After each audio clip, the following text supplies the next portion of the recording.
사도행전 20장 1절로 12절입니다. 다 찾으셨으면 제가 한 절 읽고 여러분들 한 절 읽고 우리 교독할게요. 사도행전 20장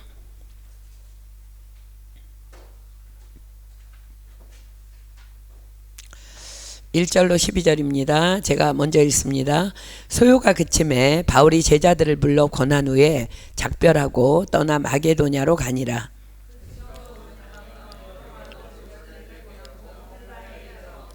거기 석 달을 있다가 배 타고 수리아로 가고자 할 그때에 유대인들이 자기를 해하려고 공모함으로 마게도냐로 다녀 돌아가기를 작정하니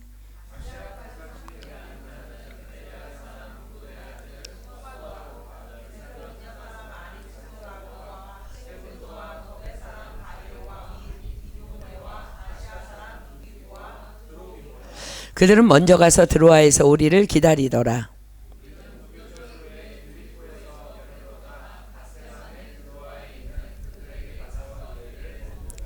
안식 후 첫날에 우리가 떡을 떼려 하여 모였더니 바울이 이튿날 떠나고자 하여 저희에게 강론할새 말을 밤중까지 계속하매 유두고라 하는 청년이 창에 걸터 앉았다가 깊이 졸더니 바울이 강론하기를 더 오래 하매 졸음을 이기지 못하여 3층 누에서 떨어지거늘 일으켜 보니 죽었는지라.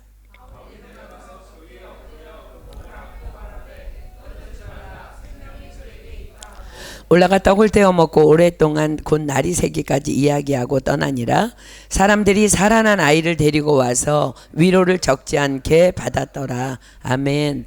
어쩌면 우리가 오늘 본문 다 못 마칠 수도 있는데 우리는 지난 시간을 통해서 아데미 신상을 만들어 파는 은장색 데메디료의 선동으로 시작된 에베소에서 일어난 엄청난 소요 사태와 그곳의 행정관인 서기관을 통해서 그 모임이 흩어지게 된 상황까지 공부했습니다. 자, 오늘 20장 1절 볼게요.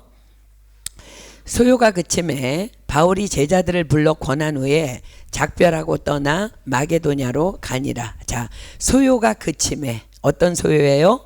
은장색 데메드리오의 선동으로 시작된 에베소의 엄청난 소요 사태가 하나님의 은혜로 힘없이 흩어지게 됩니다. 그렇습니다. 아데미 여신과 신전이 아무리 절대적인 영향력을 행사하는 에베소였다 해도 에베소의 행정관이 에베소 사람들의 폭동을 불법 집회라고 판정했기 때문이었습니다. 누가 그리 하신 거예요? 그렇습니다. 하나님께서 그리 하신 것입니다.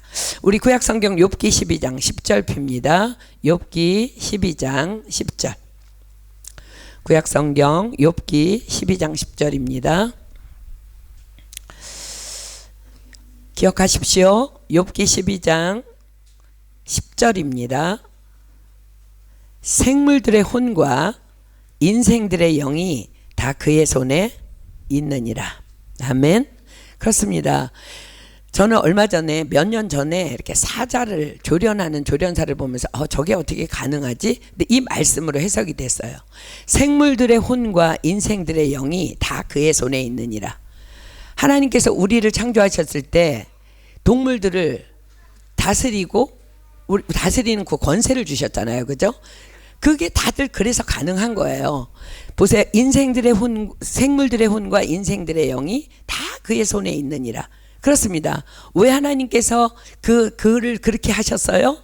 이제 바울은 에베소에서의 사역을 마무리하고 하나님께서 경영하시는 또 다른 사역으로의 발걸음을 옮겨야 했었기 때문입니다. 자, 우리 지금 보고 있는 바로 앞장의 19장 21절 22절 볼게요.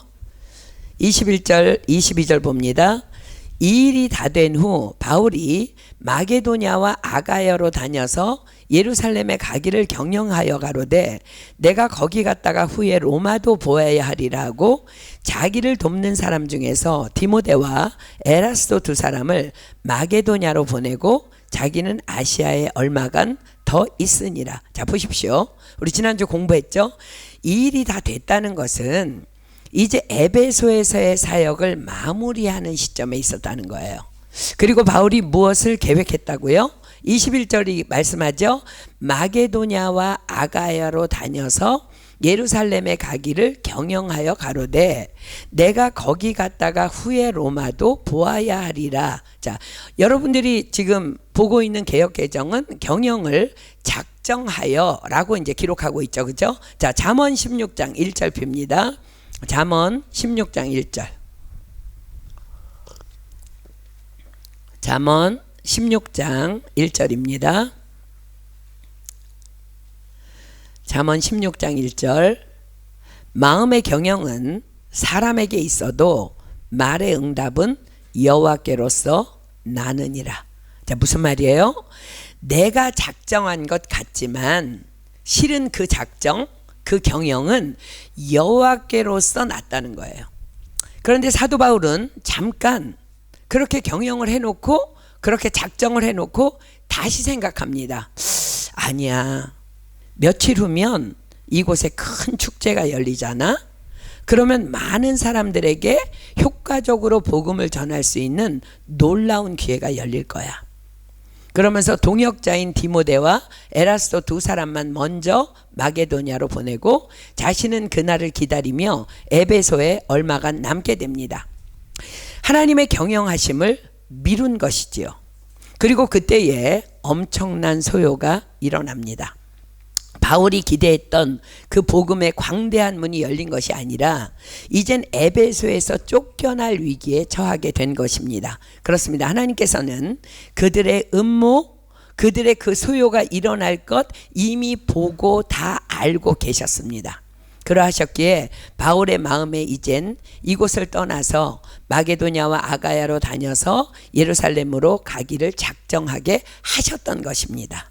인생의 영이 하나님의 손에 있느니라. 아멘. 그리고 그 다음 행선지로 로마로 갈 꿈까지도 꾸게 하신 것입니다.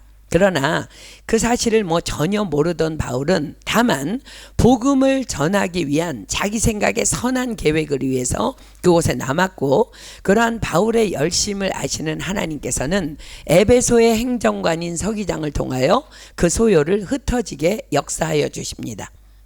처음엔 사도 바울도 그 엄청난 복음을 방해하는 폭동의 현장 앞에서는 몰랐습니다.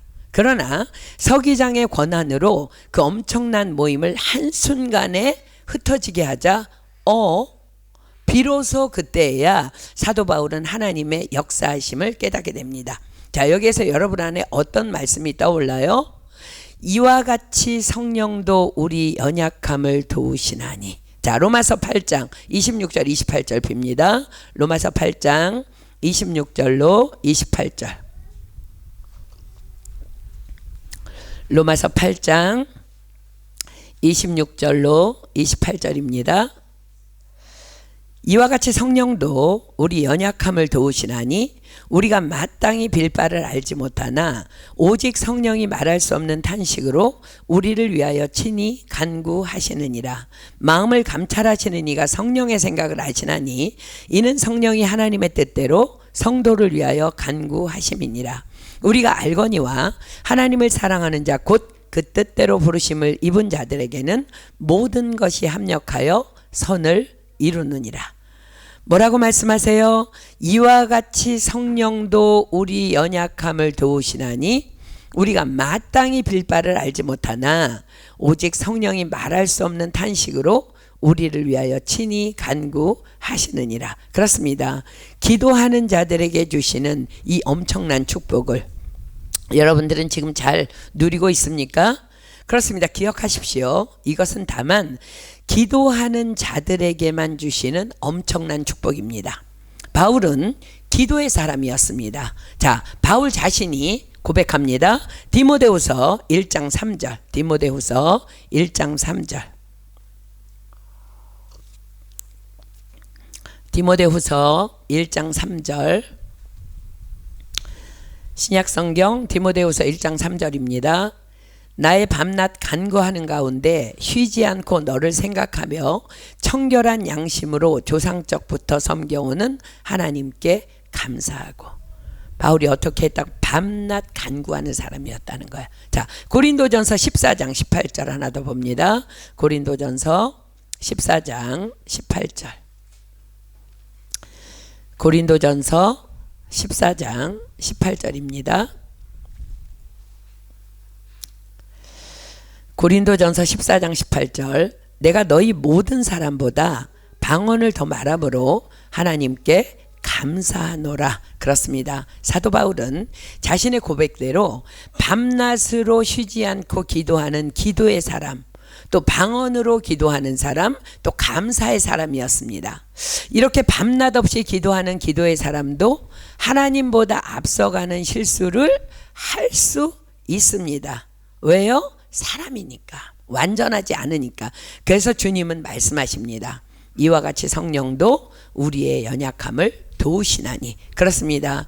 자신을 죽이려는 음모와 폭동이 있을 것을 몰랐지만 사도 바울이 끝없이 쉬지 않고 또 방언으로 기도할 때 성령님께서는 이렇게 바울을 위해 탄식하며 중보해 주셨던 것입니다.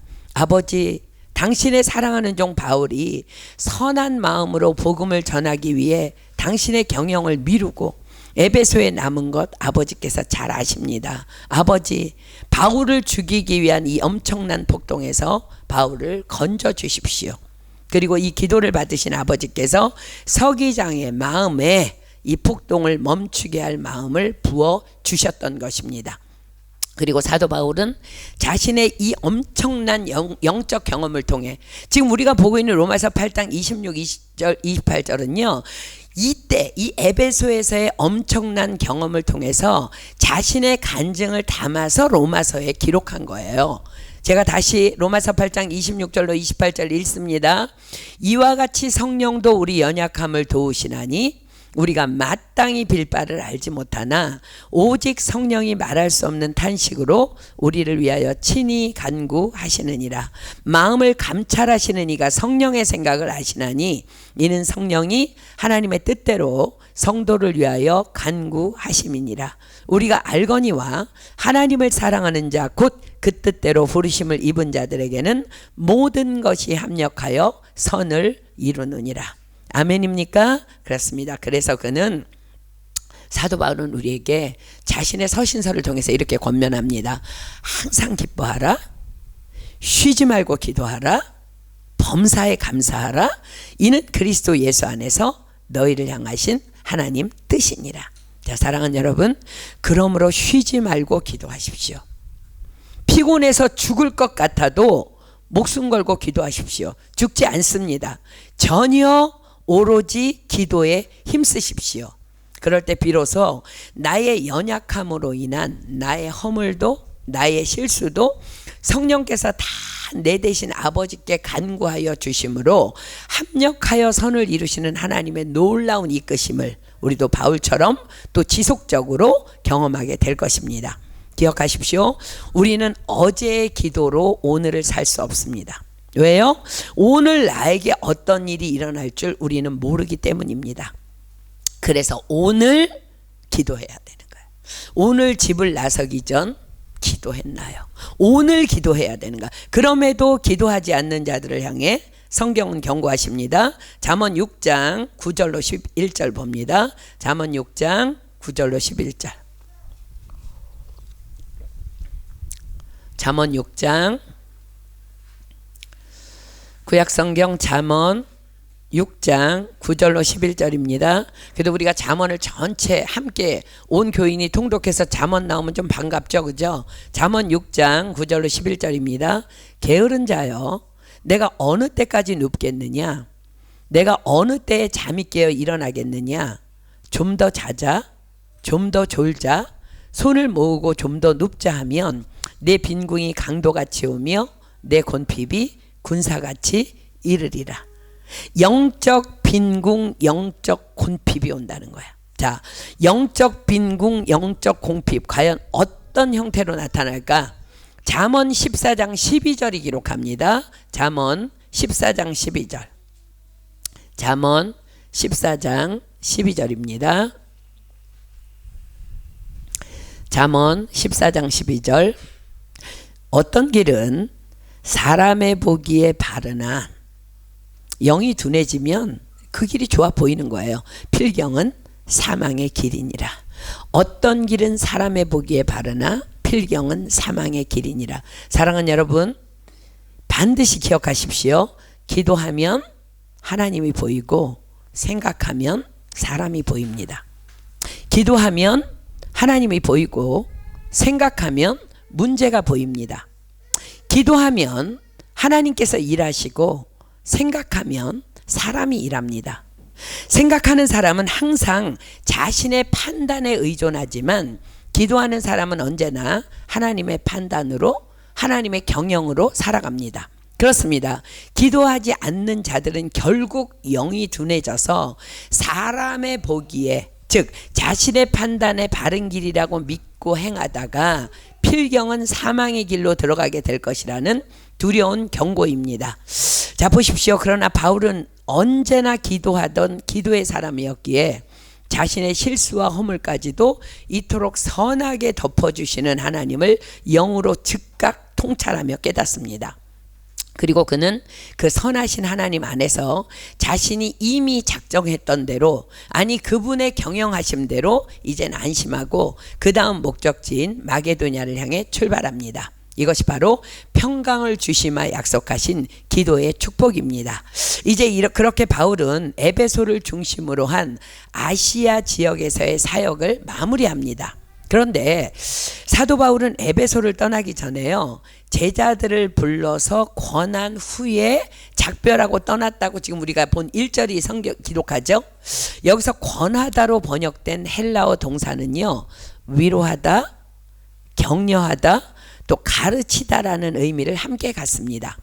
바울은 이제 에베소를 떠나며 자기가 떠난 뒤에도 에베소의 성도들이 그토록 영적으로 어둡고 그토록 악한 땅에서 흔들림 없이 주님을 따라 신실하게 믿음 안에서 살도록 그들의 믿음을 위로하고 격려하고 말씀을 가르치고 떠났던 것입니다.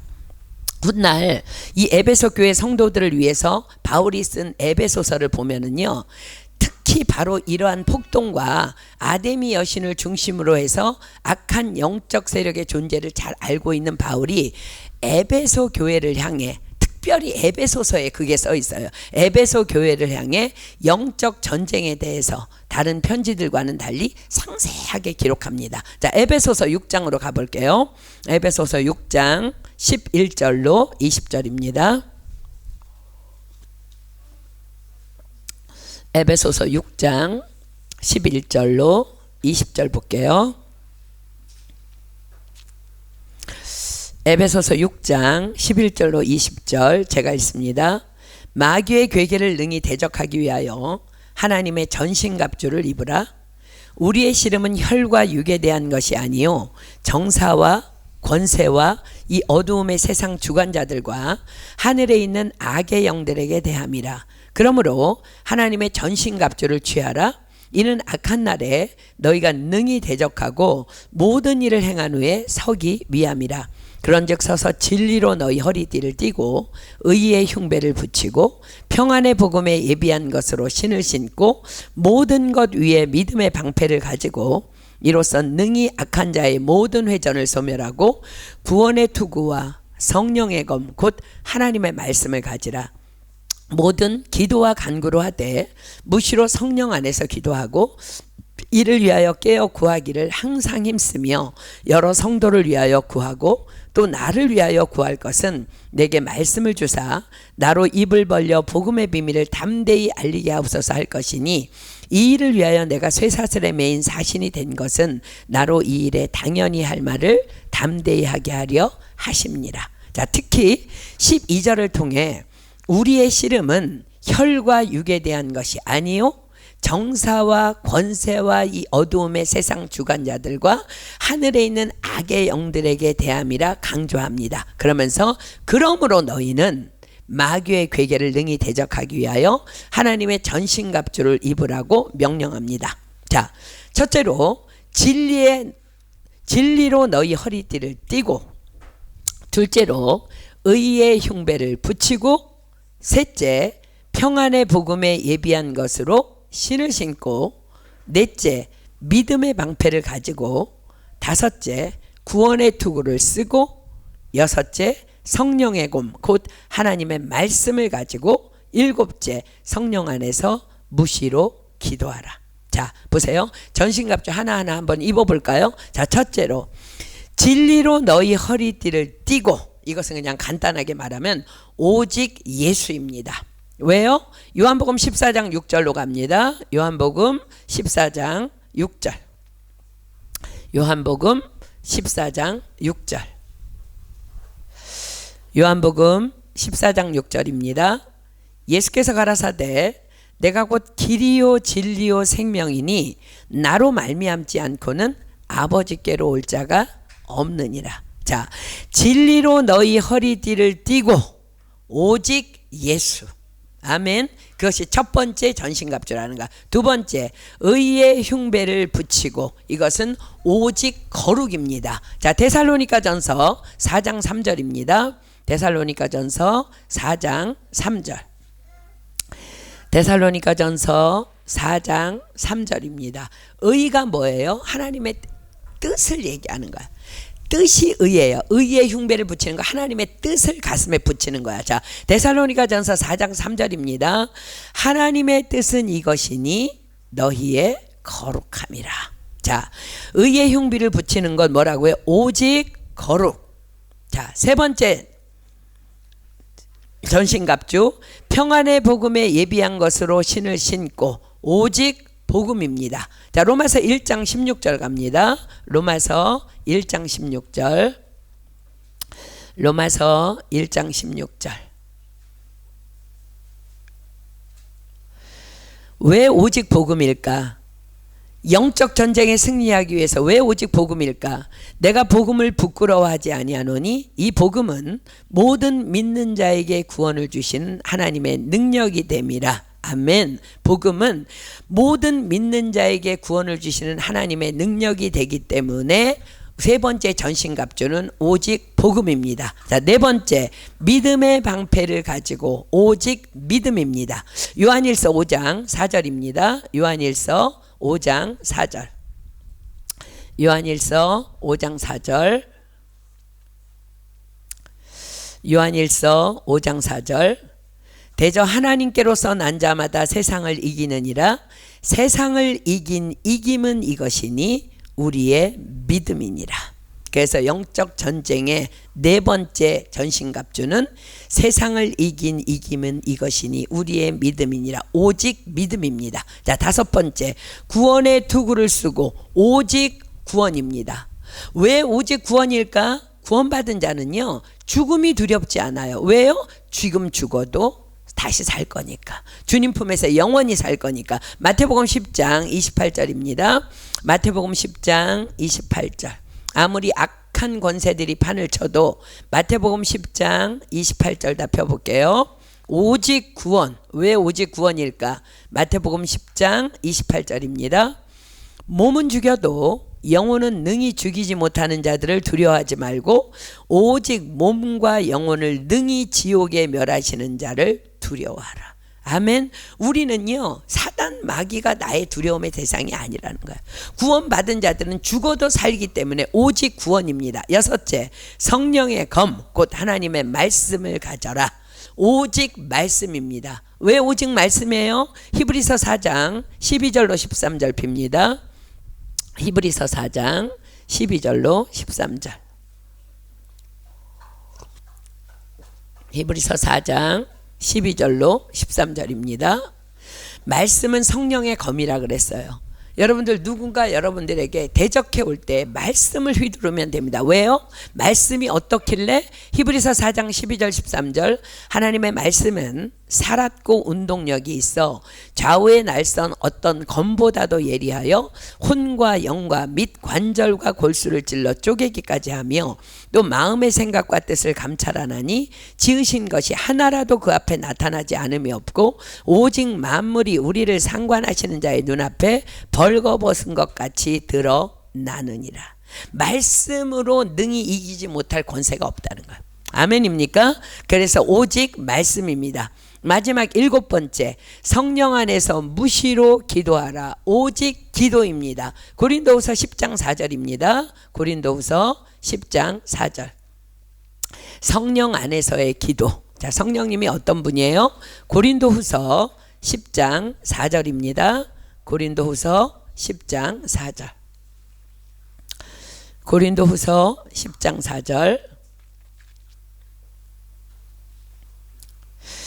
우리의 싸우는 병기는 육체에 속한 것이 아니요 오직 하나님 앞에서 견고한 진을 파하는 강력이라.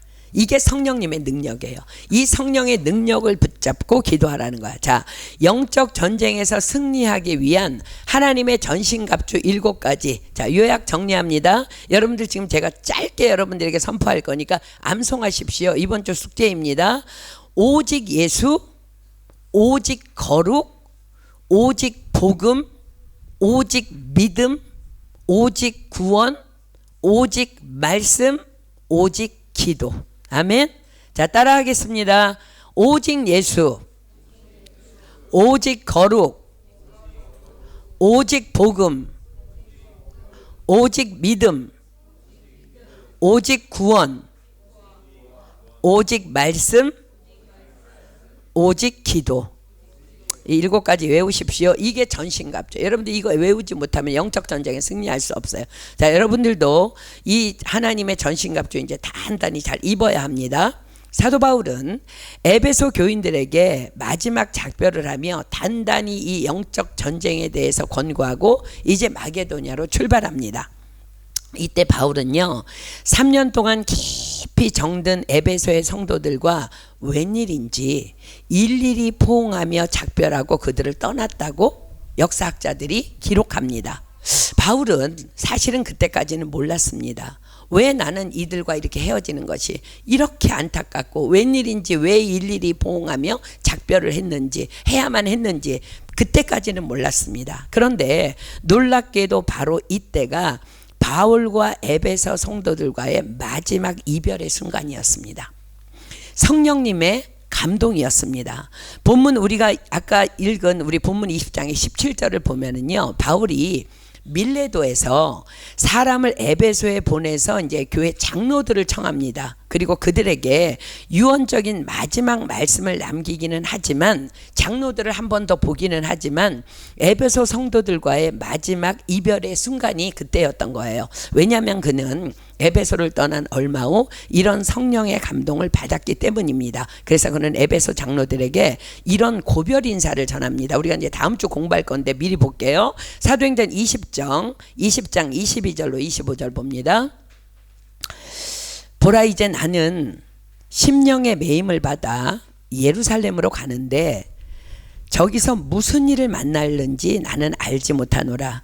오직 성령이 각성해서 내게 증거하여 결박과 환난이 나를 기다린다 하시나 나의 달려갈 길과 주 예수께 받은 사명 곧 하나님의 은혜의 복음을 증거하는 일을 마치려 하면은 나의 생명을 조금도 귀한 것으로 여기지 아니하노라. 보라, 내가 너희 중에 왕래하며 하나님 나라를 전파하였으나 지금은 너희가 다 내 얼굴을 다시 보지 못할 줄 아노라.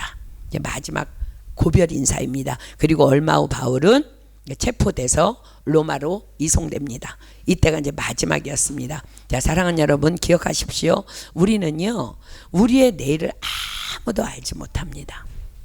아니, 우리는 지금의 내 사정도 알지 못합니다. 그러나 성령은 모든 것, 곧 하나님의 깊은 것이라도 통달하십니다. 아멘. 그래서 오늘도 우리는 말씀 안에 있어야 하고, 그래서 우리는 오늘도 기도해야 하고, 그래서 우리는 오늘 사랑해야 하고, 오늘 용서해야 하고, 오늘 용납해야 하고, 오늘 나누어야 하고, 오늘 관대해야 합니다. 아멘. 우리는 오늘 사도 바울의 에베소에서의 이 사건으로 우리의 연약함을 도우시는 성령님께서 우리가 기도할 때마다 말할 수 없는 탄식으로 우리를 위해 친히 간구하여 주심에 대해서 다시 상고하여 보았습니다. 비록 오늘 본문의 1절밖에는 지금 공부하지 못했지만 이와 관련해서 저는 오늘 한 분의 간증을 여러분들과 나누려고 해요. 이 간증을 통해서 여러분들의 신앙생활, 여러분들의 믿음생활, 여러분들의 기도생활, 여러분들의 말씀생활이 좀 더 단단해지기를 축복합니다. 미국 애리조나주의 피닉스에서 이렇게 평생을 말씀을 가르치는 사역을 하시는 한 분의 간증문입니다. 제가 이제 지금부터 간증을 읽어드리도록 할게요. 저는 앤 르노입니다. 15년 동안 여기 피닉스에 있는 임마누엘 장로교회의 어린이 사역과 주일학교는 제 세상이었습니다. 저는 하나님의 말씀을 사랑합니다. 저는 건전한 교리를 사랑합니다.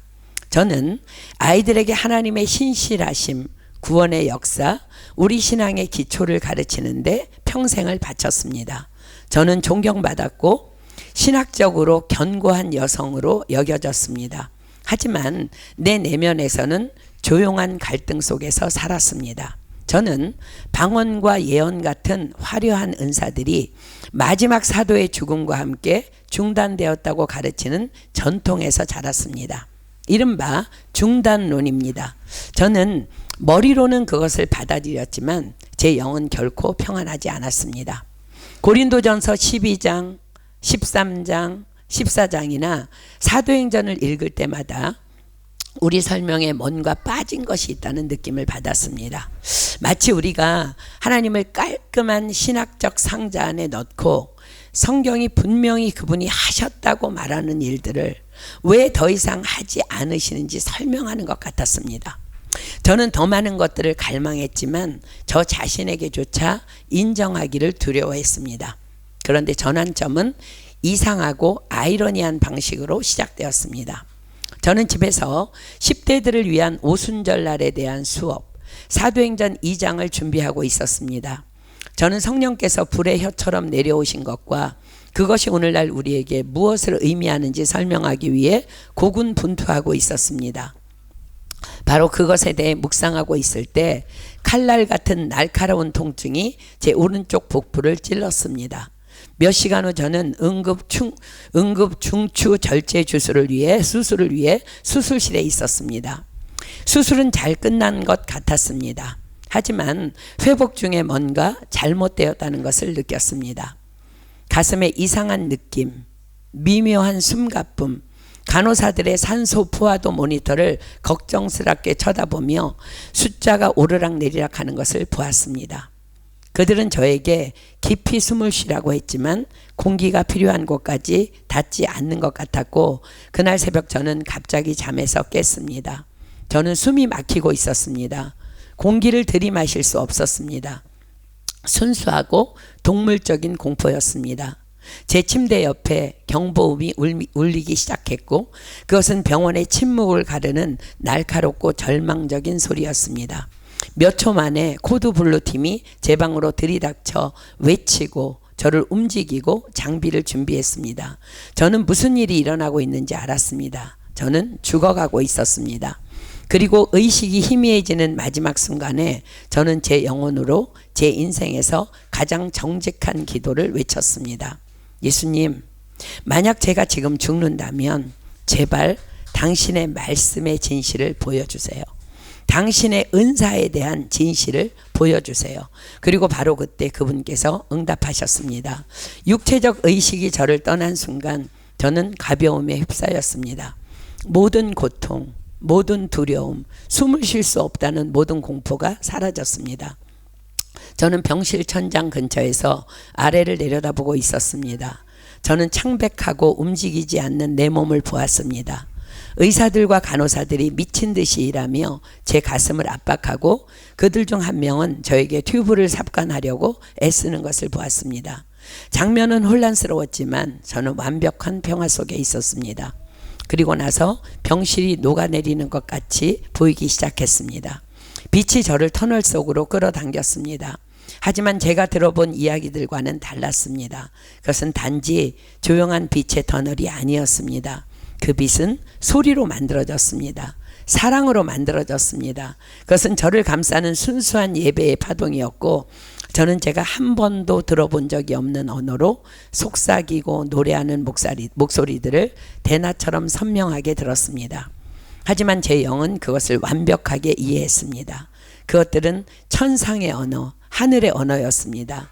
이 빛과 소리의 터널을 여행하는 동안 빛의 존재들, 천사들이 저와 함께 했습니다. 그들은 영어를 말하지 않았습니다. 그들은 자신들의 천사 언어로 하나님을 예배했고, 저는 번역도 없이도 그분의 영광에 대한 모든 뉘앙스, 모든 선포를 다 이해할 수 있었습니다. 그것은 영과 영의 소통이었습니다. 터널은 형언할 수 없는 빛의 광활함으로 열렸고, 저는 제가 모든 것의 중심에 가까워지고 있다는 것을 알았습니다. 거기 사파이어와 불로 만들어진 것 같은 보좌에 그분께서 앉아 계셨습니다. 예수님, 나의 주님, 나의 구원자, 제가 가르쳤지만 너무나도 몰랐던 분. 그분의 눈은 요한계시록 1장에서 말하는 것처럼 불꽃 같았지만 그것은 제 속까지 꿰뚫어보는 순수한 사랑의 불이었습니다. 그분의 목소리는 단일한 소리가 아니라 많은 물소리 같았고 강력하고 장엄했지만 동시에 믿을 수 없을 정도로 개인적이었습니다.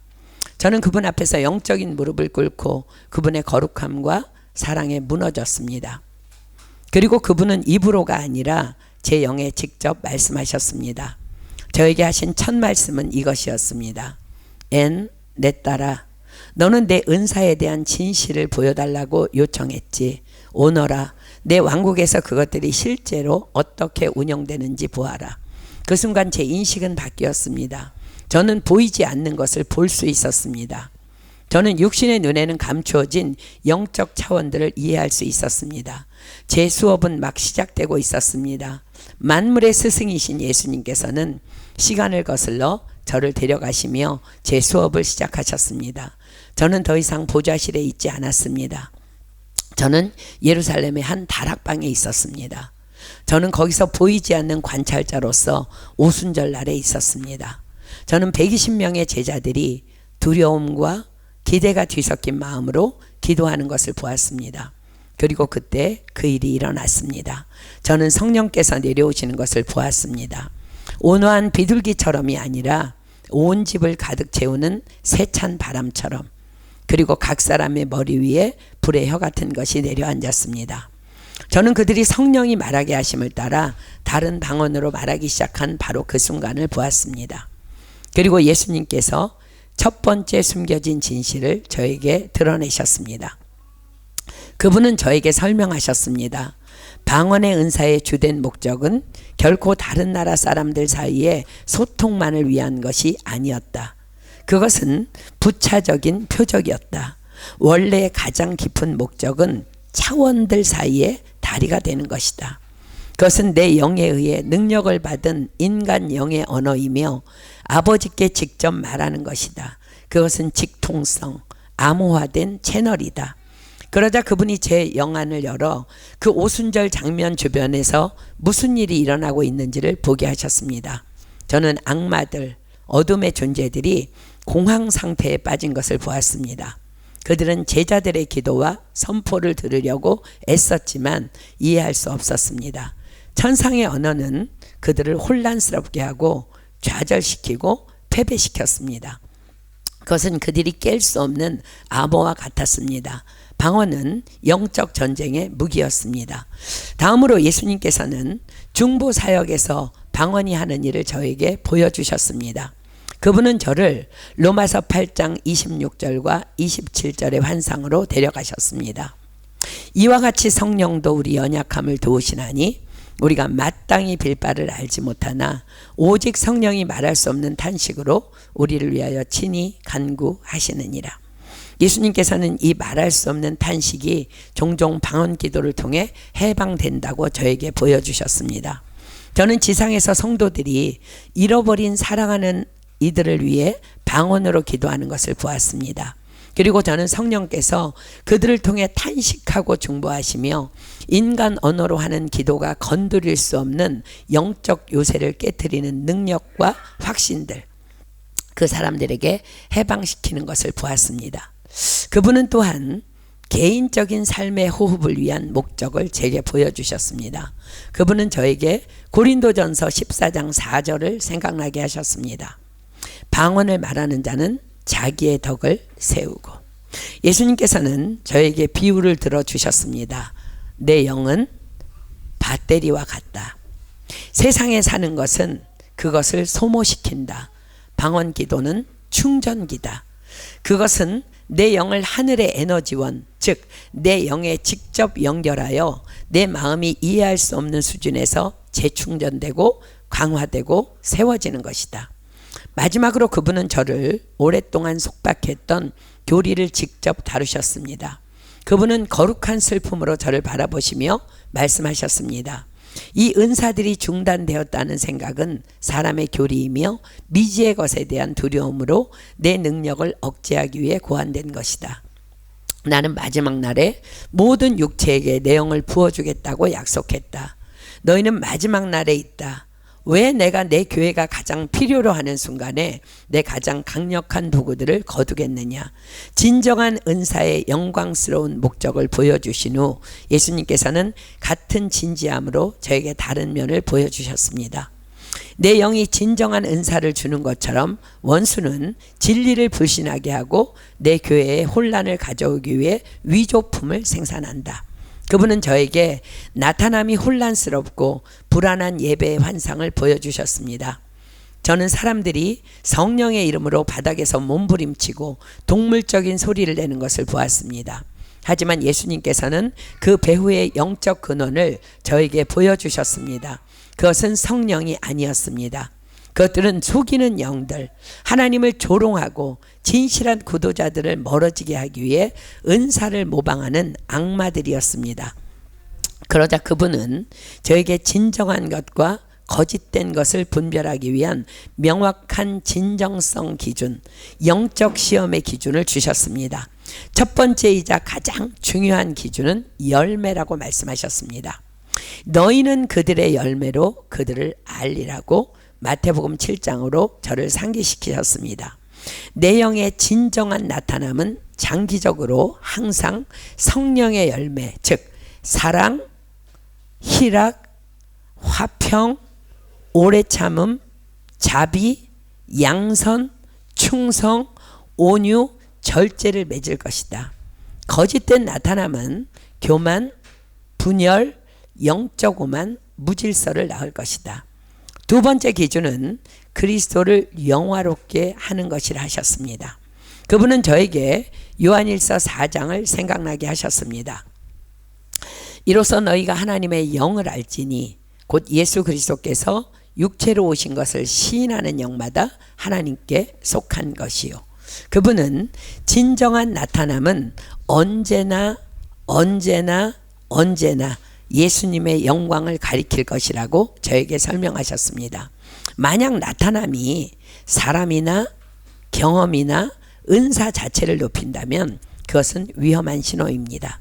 그분은 또한 거짓된 동기를 폭로하셨습니다. 그분은 저에게 하나님과 연결되거나 영적 전쟁을 위해서가 아니라 교회에서 지위를 얻거나 다른 사람들보다 더 영적으로 보이거나 감정적인 쇼의 일부로서 방언의 은사를 구하는 사람들을 보여주셨습니다.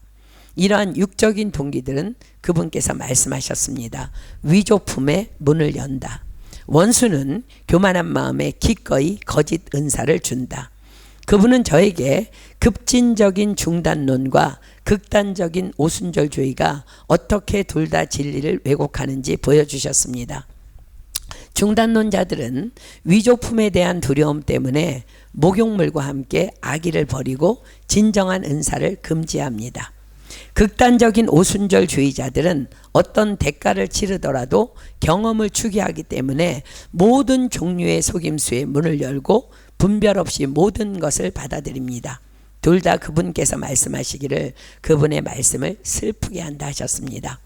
마지막 시험 기준은 인격이라고 그분은 저에게 가르치셨습니다. 성도의 삶의 호흡에서 운영되는 하나님의 진정한 은사는 항상 거룩함에 대한 커져가는 갈망, 하나님의 말씀에 대한 더 깊은 사랑, 그리고 사람들에 대한 진정하고 겸손한 사랑과 동반될 것입니다. 인격 없는 은사는 소리나는 꽹과리와 같고 공허하며 위험합니다. 진정한 것과 거짓된 것을 분별하는 법을 가르쳐 주신 후 예수님께서는 중보 사역에서 방언이 무기로서 어떻게 작동하는지에 대한 제 이해를 심화시켜 주셨습니다. 그분은 저에게 방언 기도가 영적 전쟁을 위해 그분이 교회에 주신 가장 강력한 도구 중 하나라고 보여주셨습니다. 그분은 저에게 환상을 보여주셨습니다. 저는 한 무리의 성도들이 자신들의 도시를 위해 기도하는 것을 보았습니다.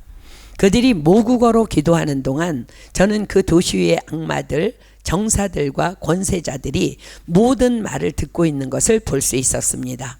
그들은 그 말을 방역하며 중보자들에게 의심과 낙담의 생각을 보냈습니다. 하지만 그때 성도들은 방언으로 기도하기 시작했습니다.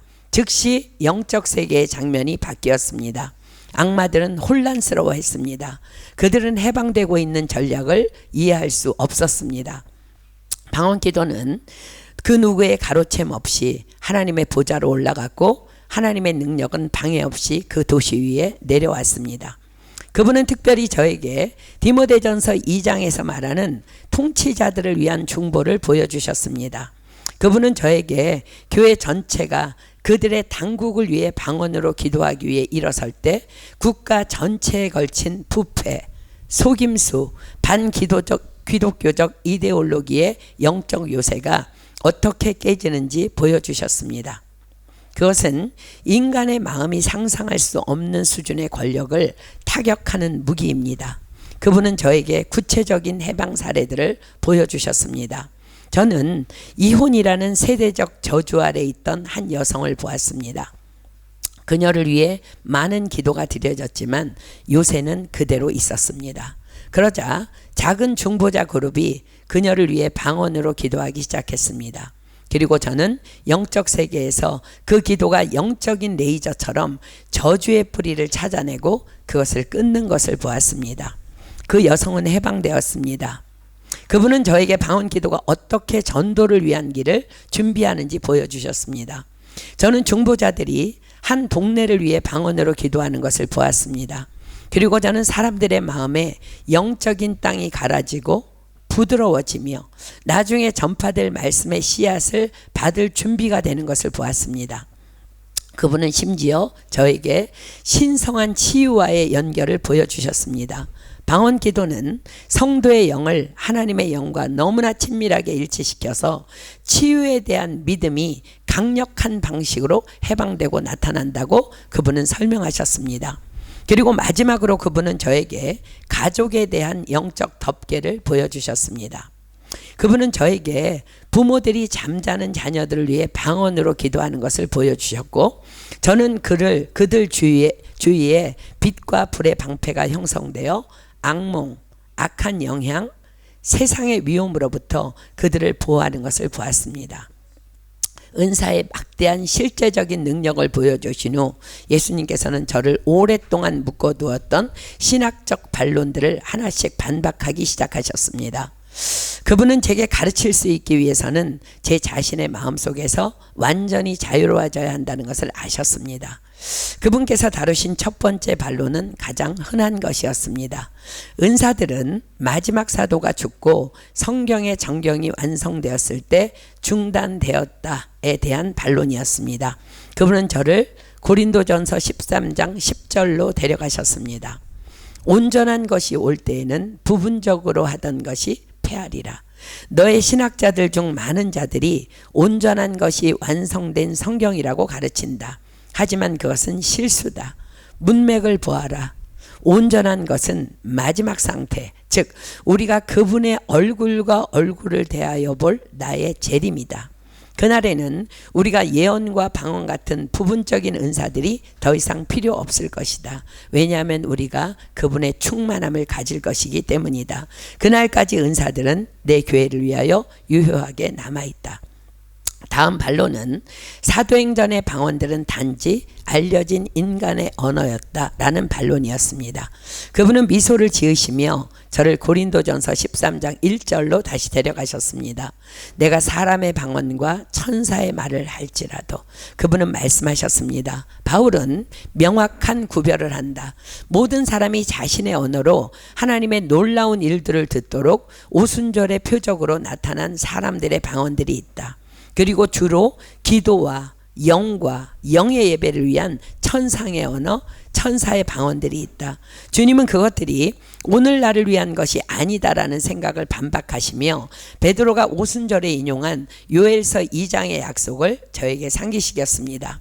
하나님이 말씀하시기를 말세 내가 내 영을 모든 육체에게 부어주리니 그때 내가 내 영을 남종과 여종들에게 부어주리니 그들이 예언할 것이요. 그분은 강조하셨습니다. 그날들은 오순절에 시작되었고 나의 재림의 때까지 끝나지 않을 것이다. 은사는 분열을 일으킨다는 반론에 대해 또 말씀하셨습니다. 망치는 집을 짓는 데 사용될 수도 있고 살인을 저지르는 데 사용될 수도 있다. 잘못은 망치에 있는가 아니면 그것을 사용하는 손에 있는가. 문제는 내 은사에 있는 것이 아니라 은사를 둘러싼 교만, 무지, 그리고 올바른 성경적 가르침의 부족에 있다. 예수님의 모든 말씀은 제 영혼에 어둡고 먼지 쌓인 지하실로 들어오는 밝은 빛과 같았습니다. 명확성은 놀라웠습니다. 그리고 또 두 극단의 위험을 보여주셨습니다. 먼저 급진적인 중단론의 진영을 보여주셨습니다. 저는 신학적으로는 정확하고 경건하지만 영적으로는 메마르고 힘없는 교회들을 보았습니다. 저는 하나님을 사랑하지만 하나님께서 주신 영적 무기들을 사용하지 말라고 배웠기 때문에 패배의 삶을 사는 성도들을 보았습니다. 예수님께서는 슬픔으로 그 교회들을 바라보시며 말씀하셨습니다. 그들은 나의 기록된 말씀을 존중하지만 그것에 영감을 준 내 영의 능력을 부인한다. 그들은 내 불을 끄고 전통에 대해 만족한다. 그런 다음 주님은 나를 통제되지 않는 극단 오순절주의의 진영으로 돌리셨습니다. 저는 순전히 감정과 혼란뿐인 예배를 보았습니다. 사람들은 다음 경험, 다음 전율, 다음 움직임을 찾고 있었습니다. 성경은 벤치에서 먼지를 뒤집어 쓰고 있었고 새로운 계시와 기괴한 나타남이 중심 무대를 차지했습니다. 예수님께서는 거룩한 열심으로 그 장면을 바라보시며 말씀하셨습니다. 그들은 내 은사를 찾지만 주시는 이 나를 소홀히 한다. 그들은 내 말씀보다 경험을 높이고 모든 속이는 영에게 문을 연다. 그들은 거룩함 없는 능력을 찾는다. 그것은 가증한 것이다. 그분은 명확히 하셨습니다. 은사들은 구원이나 영적 성숙의 표시가 아니라 그것들은 도구다. 나는 내 자녀들에게 그것들을 자유롭게 준다. 성도는 방언을 말하면서도 끔찍한 인격을 가질 수 있다. 구원은 나를 믿는 믿음으로 말미암고 성숙은 은사의 나타남이 아니라 성령의 열매로 측정된다. 그분은 영적 교만에 대해 경고하셨고 원수가 어떻게 은사를 사용하여 사람들이 우월감을 느끼게 하는지 보여주셨습니다. 그리고 말씀하셨습니다. 말씀은 다시다. 내 말씀과 모순되는 그 어떤 경험도 내게서 온 것 아니다. 우리의 영적 성숙은 성령의 은사를 열심히 구하되 항상 말씀의 반석 위에서 사랑과 거룩함 안에서 성장하는 것을 목표로, 그리고 품위와 질서에 대한 헌신과 함께 하는 것입니다. 저는 영어로 질문했습니다. 그럼 은사를 어떻게 구해야 할까요? 주님은 답하셨습니다. 은사를 구하지 말라. 주시는 일을 구하라. 내게 가까이 오너라. 너의 기도 생활과 말씀 연구를 깊게 하라. 거룩함을 구하라. 너의 마음을 정결하게 하라. 내가 은사보다 나를 더 열정적으로 사랑할 때 너는 그것들을 받기에 안전한 곳에 있을 것이다. 그런 다음 단순히 구하라. 아버지, 만약 아버지의 뜻이라면 저의 삶과 아버지의 섬김을 위해 이 은사를 원합니다. 저를 아버지의 성령으로 세례를 주십시오. 그리고 주님은 저의 첫걸음을 위한 지시를 주셨습니다. 너의 개인적인 기도 장소에서 시작하라. 억지로 하려 하지 마라. 구한 후에 하나님을 경배하라. 그리고 믿음으로 너의 입을 열어 기도하며 성령께서 은사를 주시도록 기다리라. 자연스럽게 흐르도록 하라. 그리고 주님은 제게 인내와 끈기를 격려하셨습니다. 하늘에서의 제 시간은 끝나가고 있었습니다. 예수님께서는 저를 마지막으로 한번 바라보셨고 그분의 시선에는 아버지의 모든 사랑과 왕의 모든 권위가 담겨 있었습니다. 그리고 주님은 제게 지시하셨습니다. 너는 많이 받았다. 많이 받은 자에게는 많이 요구될 것이다. 돌아가서 이 계시를 나누어라. 겸손함으로 하라. 사랑으로 하라. 그리고 저는 잠시 후 날카로운 통증을 느꼈습니다. 저는 헐떡이는 숨과 함께 눈을 떴고 의사의 땀 그리고 땀 흘리고 지친 얼굴을 보았습니다. 후에 저는 23분 동안 심폐정지 상태에 있었음을 알게 되었습니다. 병실로 옮겨진 후 저는 방에 혼자 있었고 제 마음은 감사와 경외심으로 넘쳤습니다. 저는 기도하기 위해 눈을 감았고 말들이 그냥 나왔습니다. 저는 방언으로 기도하고 있었습니다. 평생 동안 의심했던 은사가 제게 인장처럼 임한 것입니다. 한 간호사가 방에 들어와 제 소리를 들었고 눈물을 흘리며 그 자리에 얼어붙어 방을 가득 채운 하나님의 임재를 느꼈습니다. 저는 제 사랑하는 교회로 돌아왔고 제 삶과 사역은 완전히 변화되었습니다. 그리고 교회에서 성령님과 그분의 은사에 대해 가르치기 시작했습니다. 그리고 주님께서는 그분의 말씀을 확증하셨습니다. 사람들은 성령으로 충만해졌고 억압에서 해방되었으며 감정이 치유되었고 믿음이 강화되었습니다. 그러나 내 교회 안에서조차 끝없는 그리고 끈기와 인내를 요구하는 영적 전쟁을 치루어야만 하는 사역입니다. 그러나 오늘도 저는 이 길을 가고 있습니다. 우리 고린도후서 10장 4절로 6절 마지막 한번 찾고 찬양하고 기도하겠습니다. 고린도후서 10장 4절로 6절. 고린도후서 10장 4절로 6절. 성령의 역사는 이러하다는 거예요. 자, 고린도후서 10장 4절로 6절입니다. 우리의 싸우는 병기는 육체에 속한 것이 아니요 오직 하나님 앞에서 견고한 진을 파하는 강력이라. 여러분, 성령님은요 견고한 진을 파하는 강력이에요. 모든 이론을 파하며 하나님 아는 것을 대적하여 높아진 것들을 다 파하고 모든 생각을 사로잡아 그리스도에게 복종케 하니 너희의 복종이 온전히 될 때에 모든 복종치 않는 것을 벌하려고 예비하는 중에 있노라. 오늘 우리 찬양하고 온전한 믿음의 확신 기도의 회복을 위해서 기도했으면 좋겠습니다. 주님은 오늘도 우리의 기도를 사용하고 계십니다. 우리의 방언 기도는 놀라운 영적 전쟁의 승리의 무기입니다. 우리의 중보 기도는 악한 영의 권세들을 파괴하고 있습니다. 끈기와 인내로 기도하는 삶을 살겠노라고 성령님께 아뢰십시오. 끊임없는 기도를 주님 오시는 날까지 하겠노라고 결정하십시오. 가장 먼저 내 안에 있는 모든 이론과 하나님을 대적하여 높아진 것과 모든 생각들을 그리스도께 복종시켜 달라고 간구하십시오. 그래서 기도하면서도 응답을 의심하는 기도의 의심으로부터 해방시켜 달라고 구하십시오. 오늘 여러분들에게 놀라운 하나님의 은혜가 반드시 성령님의 역사가 불러 임할 줄 믿습니다. 아멘. 우리 찬양하고 우리 기도하겠습니다.